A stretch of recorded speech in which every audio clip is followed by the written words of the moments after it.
श्रीमद्भागवते महापुराणे चतुर्थस्कन्धे अथ पञ्चमोऽध्यायः।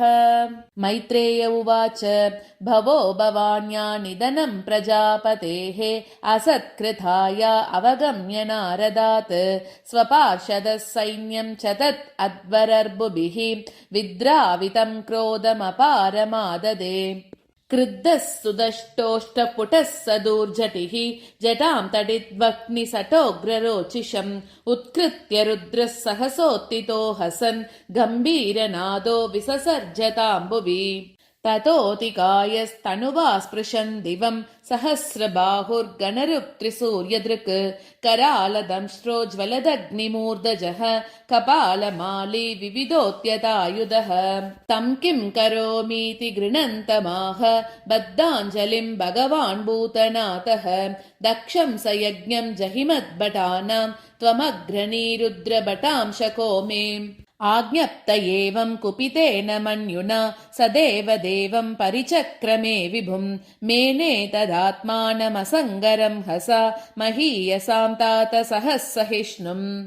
अन्वीयमानः सतुरुद्रपार्षदैः वृषं नदद्भिव्यनदत्सु भैरवम् उद्यम्य शूलं जगतन्तकान्तकं सभ्राद्रवद्घोषणभूषणाङ्घ्रिः।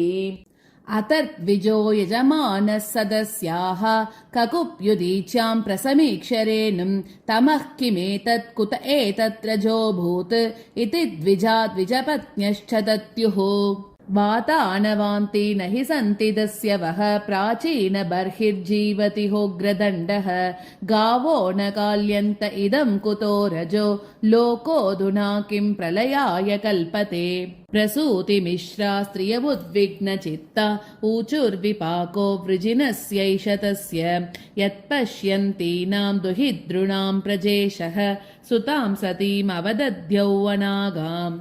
यस्त्वन्तकाले व्युप्तजटाकलापः स्वशूलसूच्यर्पितदिग्गजेन्द्रः वितत्य नृत्यति उदितास्त्रदोर्ध्वजान् उच्चाटहासस्तनयित्नु भिन्नदिक्। अमर्शयित्वा तमसह्य तेजसं मन्युप्लुतं दुर्विषहं भृगुट्या करालदंष्ट्राभिरुदस्तभागनं स्यात् स्वस्ति किं कोपयतो विधातुः। बह्वेवमुद्विग्नदृशोच्यमाने जनेन दक्षस्य मुहुर्महात्मनः उत्पेतुरुत्पाततमासहस्रशो भयावहा दिवि भूमौ च पर्यक। तावत् स रुद्रानुचरैर्मको महान् नानायुधैर्वामनकैरुधायुधैः पिङ्गैः पिशङ्गैः मकरोदराननैः पर्याद्रवद्भिर्विदुरान्वरुध्यत। केचिद्बभग्न्युः प्राग्वंशं पत्नीशालां तथा परे सत आग्नीत्रशालां च तद्विहारं महानसम्। रुरुजुर्यज्ञपात्राणि ततैकेऽग्निननाशयन् कुण्डेष्वमुत्रयन् केचित् बिबिदुर्वेदिमेकलाः। अबादन्तमुनीनन्य एके पत्नीरतर्जयन् अपरे जगृहुर्देवान् प्रत्यासन्नान् पलायितान्। भृगुं बबन्धमणिमान् वीरभद्रः प्रजापतिं चण्डीशः पूषणं देवं भगं नन्दीश्वरो गृहीत। सर्व एवर्त्विजो दृष्ट्वा सदस्या स दिवौकसः तैरत्यमानासु भृशं ग्रावभिर्नैकधा द्रवन्। जुह्वतश्रुवहस्तस्य श्मश्रूणि भगवान् भवः भृगोर्लुलुञ्चे सदसि योहसच्छ्मश्रुदर्शयन्। भगस्य नेत्रे भगवान् पातितस्य रुषा भुवि उज्जहार सदस्तोक्ष्णा यश्शपन्तम् असुसुचत्।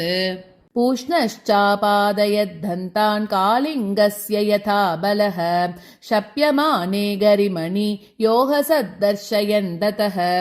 आक्रम्योरसि दक्षस्य शितदारेण हेतिना छिन्दन्नपि तदुद्धर्तुं नाशग्नोत्रयम्बकस्तदा।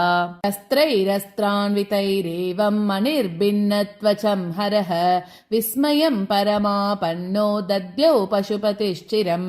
दृष्ट्वा संज्ञपनं योगं पशूनां सपतिर्मके यजमानः पशोखस्य कायात्तेनाहरश्चिरः साधुवादस्तदा तेषां कर्म तत्तस्य पश्यतां भूतप्रेतपिशाचानामन्येषां तद्विपर्ययः जुहावै तच्छिरस्तस्मिन् दक्षिणाग्नौ अमर्षितः तद्देव यजनं दग्ध्वा प्रातिष्ठद्गुह्यकालयम् इति श्रीमद्भागवते महापुराणे पारमहंस्यां संहितायां चतुर्थस्कन्धे दक्षयज्ञविध्वंसो नाम पञ्चमोऽध्यायः।